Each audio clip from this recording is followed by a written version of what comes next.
Olá para você que nos acompanha. Começa mais um Talking DI. Estou aqui com Denovan Ferreira, diretor do Escrevendo a Vida, documentário que reflete sobre tempo e tecnologia através da história do mecanógrafo Seu Enor. Seja bem-vindo, Donovan. Obrigado, eu agradeço de coração mesmo pelo espaço, né, pela oportunidade de estar aqui divulgando o nosso trabalho. É muito importante, né, a gente ter esses espaços de divulgação, então muito obrigado. Então, para a gente começar, eu gostaria de saber como que surgiu essa ideia de usar a máquina de escrever junto com a história do Seu Enor. E como que foi refletir sobre o tempo, tecnologia nesse documentário. Bacana. Eu já conheci o Seu Enor de outras pesquisas, né, documentais, porque ele também foi uma pessoa que trabalhou no cinema, né, no Cine Ideal, né, que eram os cinemas de rua aqui de Chapecó. Ele é da família Tomazelli, que eram proprietários dos cinemas, então a gente já havia conversado, trocando essas ideias, né? E eu fiz uma visita para ele mais recentemente para conversar, para saber como é que estava, né? Ver se surgia mais alguma ideia aí que a gente pudesse fazer alguma produção. E lembrei também que ele trabalhava com máquinas de escrever, né? E isso foi achei muito interessante porque, né, a gente tem as máquinas de escrever como um equipamento mais antigo, né, quase que uma relíquia, assim, para muitas pessoas é uma relíquia, né, uma lembrança, né, e ele trabalha com a restauração ainda. Então fui conversar com ele para saber como é que ele estava também, né, e no meio dessa conversa ele acabou fazendo também uma reflexão, me contou toda a história da vida dele, a relação com a máquina de escrever, né, como é que foi essa corrida, porque na época era uma tecnologia de ponta, né, e como que isso estava se expandindo no Brasil, o nosso mercado aqui no Sul também. E ele também falou como que ele se sentia trabalhando hoje em dia com as máquinas de escrever, né? O que ele achava também curioso os jovens trazer as máquinas de escrever que são da família, dos pais, para restaurar, fazer uma restauração, e disso a gente foi desdobrando essa reflexão sobre a vida, sobre a sociedade, né? Como que é ser idoso nos dias atuais, né? E ele é uma pessoa que se mantém ativa ainda, né? Ele vai todos os dias lá para a loja para assistência dele e trabalha, né? Enfim, cumpre com o horário certinho, regradinho.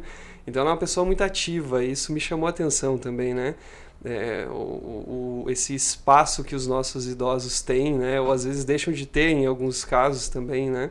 E essa reflexão eu quis trazer para dentro do filme, né? Achei super válido e deu certo. deu super certo. E o documentário ele levanta essa questão de como que a gente se torna obsoleto com o tempo e assim como certas tecnologias. Então, qual que foi a motivação para trazer essa temática no documentário? É muito pela reflexão em cima do estereótipo da pessoa idosa, né? A gente tem às vezes uma ideia muito distorcida do que é ser idoso, né? De uma pessoa mais, entre aspas, mais velha, né? E junto com isso vem essa, entre aspas, também a obsolescência, né? Que não é uma coisa que a gente deva atribuir para as pessoas, né? Mas muitas vezes o próprio sistema, né?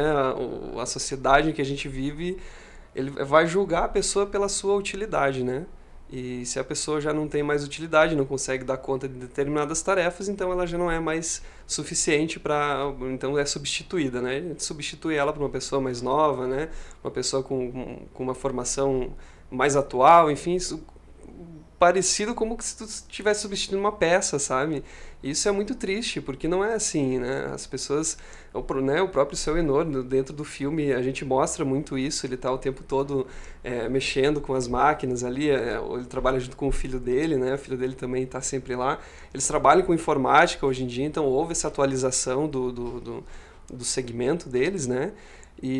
Mas eles são muito ativos ainda, né? E ele também traz essa reflexão para dentro do filme, que, poxa, não, né? Às vezes o corpo pode ser um pouco mais lento, né? Pode ter alguma dificuldade, mas a cabeça, né? Geralmente o idoso ele tem uma experiência, um conhecimento muito, muito amplo, muito vasto, e isso é a gente pode se aproveitar disso, né? Eles podem continuar contribuindo para a sociedade de uma forma diferente, né? Não dessa forma que a gente acha que deva ser. Então é muito mais para a gente abrir a reflexão nesse quesito, né? Quando a gente traz a obsolescência, É muito mais esse contraponto com as máquinas, as próprias máquinas, né? A máquina de escrever ficou obsoleta ou não ficou? Virou relíquia? Será que a gente vira... Né? A gente faz essa brincadeira dentro do filme para refletir, para trazer essa reflexão e sair, né? Depois de assistir o filme, pelo menos com a consciência um pouquinho mais expandida, assim, né? Bacana. E esse documentário ele foi contemplado com a Lei Paulo Gustavo, né? Então eu gostaria de saber como que foi o processo para desenvolver o documentário e qual o impacto dessa lei para a cultura local. Legal. A Lei Paulo Gustavo, ela tem sido muito, muito importante para a gente desenvolver as produções, viabilizar, né? Todas as leis, não só a Paulo Gustavo, mas todas as leis de incentivo à cultura, elas são importantes para a gente conseguir desenvolver os nossos projetos, né? E é o que nos permite fazer esses filmes, essas reflexões também. Tem outros produtores maravilhosos aqui na nossa região, tem muita história legal para a gente contar e é o nosso portal, né? É o que nos permite. E é bem assim, o processo de desenvolvimento do filme, né? Um documentário, ele envolve muita pesquisa, né? Envolve muita orientação. Para tratar desse tema, a gente fez orientações com profissionais de gerontologia dentro do próprio filme, né? Tem uma professora que ela vem para amarrar todos esses conceitos, né? A professora Kuti, que ela trabalha com, ela tem vários projetos junto aos idosos. Então, são cuidados que a gente precisa ter e que leva tempo, né? A gente está trabalhando nesse filme há mais de um ano já, desde a pré-produção, né? Pesquisa, até o desenvolvimento do projeto, toda a captação e a pós-produção agora, né? Então, é um tempo bem considerável. E tu já falou um pouquinho disso, mas eu gostaria de saber como que foi trabalhar com o seu Enor, conhecer a história dele e trabalhar com essa perspectiva de tecnologias antigas e se ele trouxe alguma perspectiva especial assim para o Doc. Sim. O seu Enor, ele é uma pessoa muito curiosa e muito, muito tranquila, muito parceira, né? Então foi bem tranquilo, foi bem legal trabalhar com ele. A gente chegou lá no espaço dele, bagunçamos para gravar, então ele teve muita paciência com a gente, né? Foi super compreensivo. Mas como ele já trabalhou com cinema, né? Ele já trabalhou, ele foi operador das máquinas de projeção no cinema, ele adora cinema, é uma coisa que ele sempre... Ele guarda um carinho muito grande, então tá participando no filme para ele também foi uma coisa maravilhosa, assim, foi uma quebra de rotina, né? E toda essa curiosidade, essa vontade de viver do seu Enor, eu acho que a gente conseguiu transparecer no filme, né? Então a gente acompanha essa pessoa da terceira idade que é muito viva, muito tranquila, de uma lucidez incrível, né? Então ele contribuiu não só com a história dele, mas com essa vontade de viver, com essa curiosidade dele que se mantém até hoje, né? E acho que quando a gente fala em produções audiovisuais, eu acho que todas, mas principalmente audiovisual, tem toda uma equipe técnica atrás gigante, né? Então eu gostaria de saber um pouquinho mais sobre essa equipe por trás do Escrevendo a Vida. Sim, tem muita gente envolvida. Nós tivemos, né, as funções clássicas, né? Diretor de fotografia, produtor, os assistentes, né? E cada diária a gente tinha as particularidades, né? As diárias com o seu Enor foram mais longas, né? Com uma equipe um pouco mais robusta para a gente fazer toda a produção. Lá com a Proficute também. E nas produções das imagens de apoio, assim, a gente já vai com uma equipe mais reduzida, assim. Então a gente sai por Chapecó fazendo imagens, né? Enfim, as imagens dos projetos lá com os idosos na UNOESC também a gente fez essa captação. E por trás de tudo isso também tem todo o pessoal que cuida da parte de design, né? Criação de identidade visual, assessoria de imprensa também é importante, porque o filme ele não para por aí, né? Então a gente precisa também, depois que ele está pronto, começar a divulgar, e é muito importante, né? Trabalhar com rede social, né? Com os veículos de informação, para a gente conseguir disseminar, mostrar para a sociedade, porque é aí que se fecha o ciclo, né? De produzir um filme, mas também mostrar isso para a comunidade, né? E agora, voltando mais ao que o documentário quer passar, eu gostaria de saber em que medida você acredita que ele traz o tópico envelhecimento e inclusão para a sociedade em geral refletir sobre isso.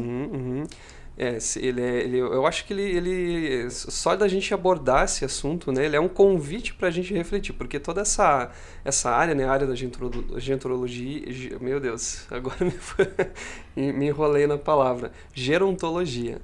É uma área muito vasta, né, é uma área com muitos campos de estudo, né, e você tratar da terceira idade também é muito complexo, né? Tem muita coisa para a gente ver. Então esse filme ele é só um recorte, né? É um convite para a gente prestar um pouco mais de atenção em como que a gente está cuidando dos nossos idosos, como que a gente está vivendo em sociedade, em comunidade, né?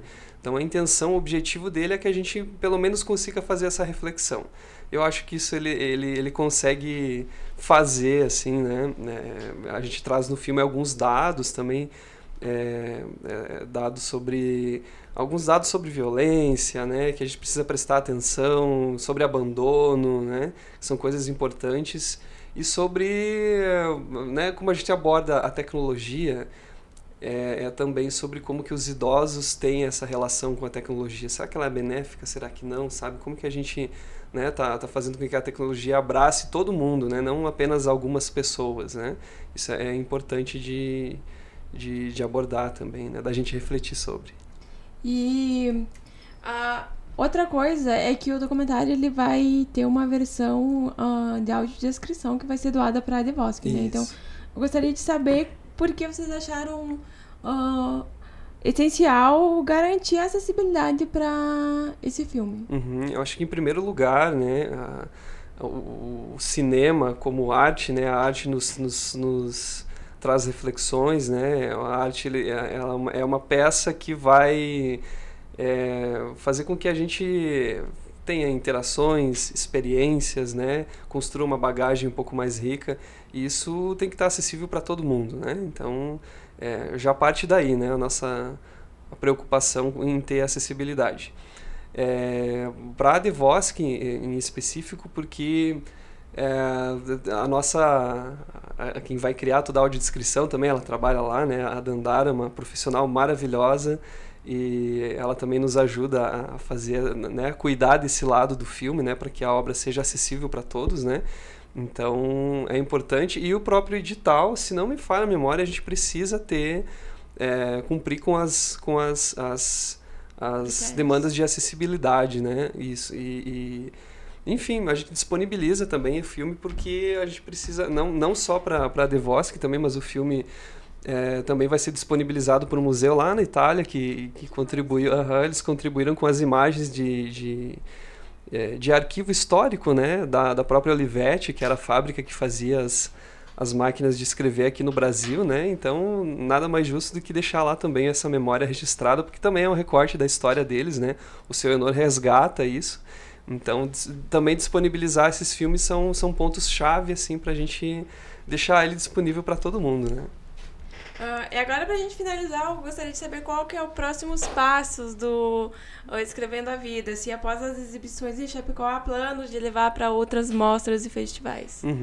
Sim, com certeza. O filme, essas mostras que estão acontecendo agora são o que a gente precisa de contrapartida social, né? Uma devolutiva para a sociedade, né? O que a gente está fazendo, né? Para a comunidade também acompanhar. Mas depois ele vai para festivais, né? Aí a gente vai... É aquela coisa, a gente escreve, vê se os jurados aprovam, e se aprovar é uma comemoração, né? Sempre uma vitória. E antes de finalizar, para o pessoal que está interessado em ver as exibições aqui em Chapecó, quando elas acontecem e aonde elas acontecem? Sim, até deixa eu pegar minha colinha aqui para não me atrapalhar, mas amanhã quinta-feira, né, dia 7/11, vai ter uma exibição às 15h30 lá no Teatro do Céu das Artes, no bairro EFAP. Não vai ser só o Escrevendo a Vida, nós temos filmes convidados que vão participar, também todos curta-metragens, documentais, e no final dessas exibições, a equipe, os realizadores vão ficar lá presentes para conversar com a comunidade, falar sobre curiosidades, refletir um pouco mais sobre o tema, né? Então vai ser bem bacana. Então, amanhã, 7/11, às 15h30 no Céu das Artes. Dia 13/11, semana que vem, né? Às 15h30 lá na UNOESC, no Bloco S da UNOESC. Também vão ter mais filmes, né? Dia 14, às 19 horas, no auditório do Pollen Park, lá no Chapecó. E daí, dia 27/11, às 19h30, lá no auditório do Bloco C da Universidade Federal, lá no Fronteira Sul. Bacana, Donovan. A equipe da Diário de Educação agradece a participação e até uma próxima oportunidade. Muito sucesso aí na divulgação do DOC. Obrigado pelo espaço mais uma vez, é muito importante. Obrigado por apoiarem a cultura, né, e nos ajudar a fortalecer a cena, né. E muito obrigado, é isso aí. E para você ficar bem informado, nos acompanhe nas redes sociais. Vem com a gente no Instagram, Diário do Iguaçu, sem o acento e sem o cedilha, e em nosso site, diregional.com.br.